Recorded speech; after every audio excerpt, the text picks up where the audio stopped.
Bonjour à tous et bienvenue sur la chaîne de Complotix.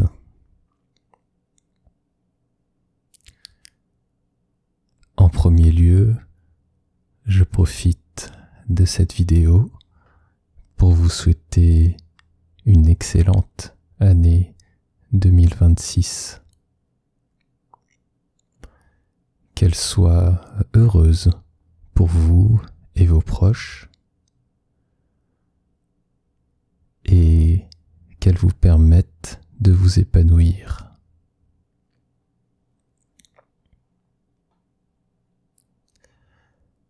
Aujourd'hui, je souhaitais partager avec vous un article de Mediapart relayant une analyse du Financial Times sur la rémunération de la présidente de la Banque centrale européenne.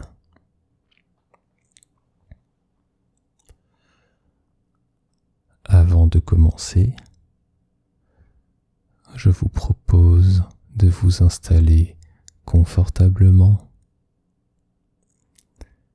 N'hésitez pas à vous préparer une boisson chaude et à vous couvrir d'un petit duvet.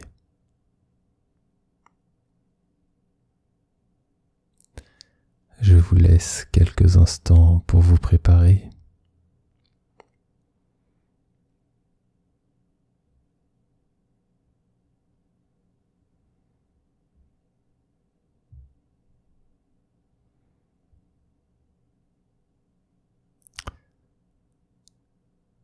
Je vous propose de commencer si vous êtes prêts.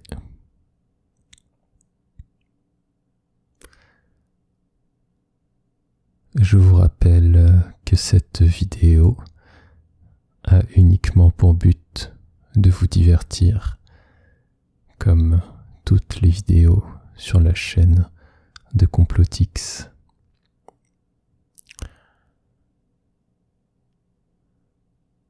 Dans cet article, Mediapart nous informe de la rémunération de la présidente de la BCE, Christine Lagarde.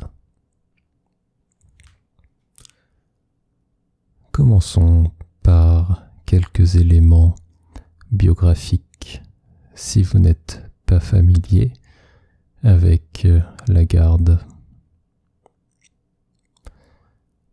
Elle est passée par l'Institut d'études politiques ou Sciences Po d'Aix-en-Provence et a complété son cursus avec des études d'anglais et de droit. Après avoir passé le barreau à Paris, elle rejoint un cabinet d'avocats d'affaires dans le domaine du droit du travail. Elle y passe 25 ans et finit par être présidente du comité exécutif de ce cabinet international. En 2005, elle démarre une carrière ministérielle et en particulier, elle est ministre de l'économie de 2007 à 2011.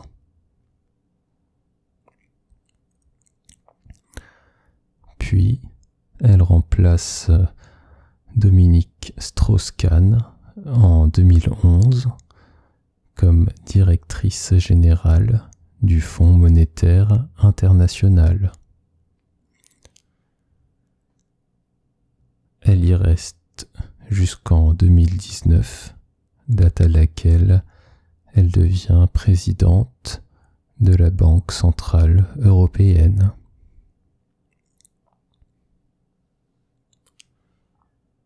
On peut noter qu'elle est la première dirigeante du FMI à ne pas être économiste de formation ou à avoir été à la tête d'une banque centrale ou d'une banque privée.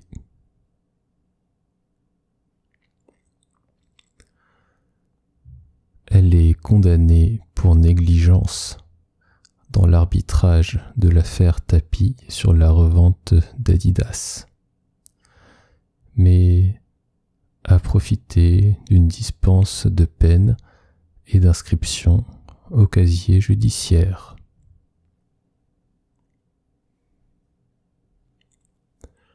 Revenons à notre article de Mediapart et l'analyse du Financial Times.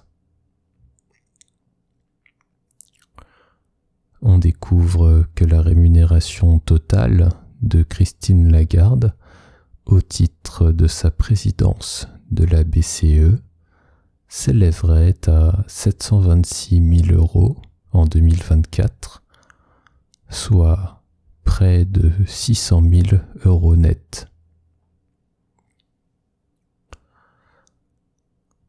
Les comptes annuels de la BCE montrent une rémunération de 466 000 € pour 2024, mais l'analyse du Financial Times s'appuie sur un document public détaillant l'ensemble des compléments de salaire et indemnités. Par exemple, une allocation d'entretien du ménage de 5% du salaire de base, soit 23 300 €. Elle bénéficie également d'une indemnité transitionnelle à la fin de son mandat, afin de lui permettre de retrouver un emploi qui s'élèvera à 80% du salaire de base pendant 1 an, puis des sommes moins importantes les années suivantes, mais qui doit néanmoins ne pas conduire à une rémunération globale supérieure à sa rémunération à la tête de la BCE. Lagarde bénéficiera également d'une pension de retraite de 14 833 € par mois à partir de 2030.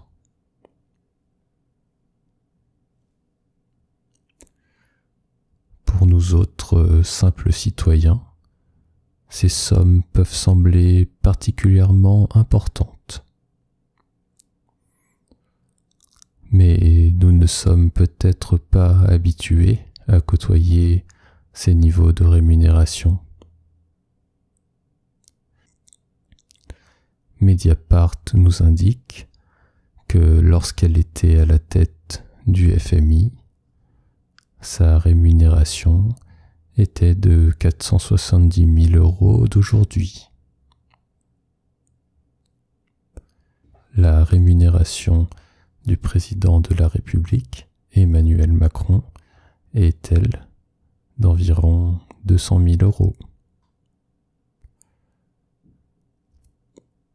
L'homologue américain de Lagarde, le président de la Réserve fédérale des États-Unis, est lui rémunéré environ 173 000 €, une somme qui n'a pas été ajustée depuis 2019.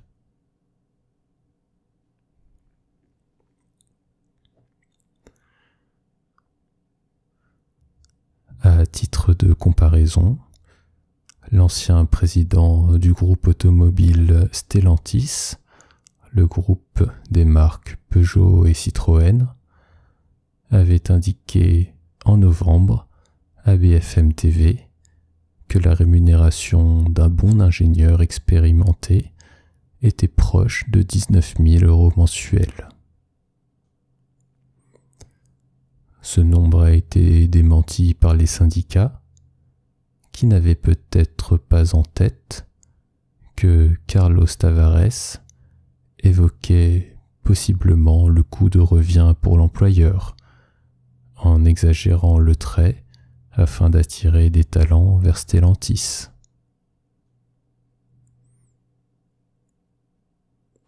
Si l'on prend en compte les charges employeurs, on obtiendrait ainsi un salaire brut qui pourrait être autour de 120 000 euros bruts.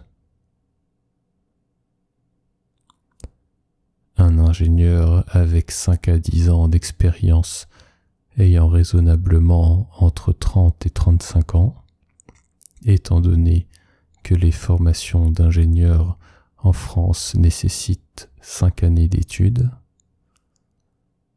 on peut voir sur ce graphique issu de l'étude de rémunération 2024 de la Société des ingénieurs et scientifiques de France que le groupe Stellantis ne recrute que les très bons et excellents profils.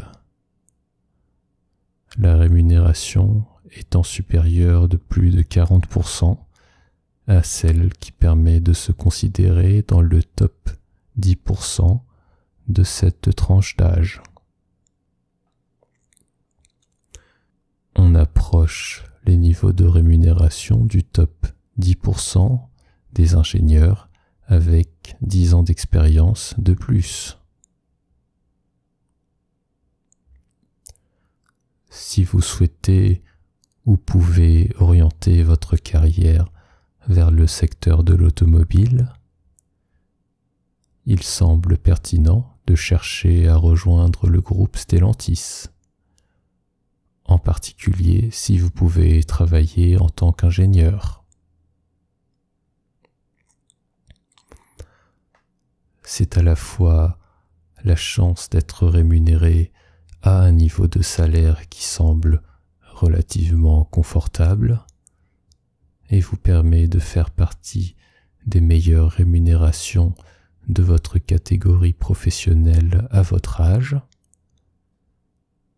mais également la garantie de travailler avec d'excellents ingénieurs, car, à n'en pas douter, ces niveaux de rémunération doivent être corrélés à des capacités intellectuelles significativement hors du commun, même pour un ingénieur. On peut donc comprendre que le niveau de rémunération de Christine Lagarde n'est pas choquant pour des citoyens dotés de capacités d'analyse exceptionnelles, qui ne travailleraient pas dans des secteurs habituellement considérés comme très rémunérateurs, comme la banque, les assurances ou le luxe.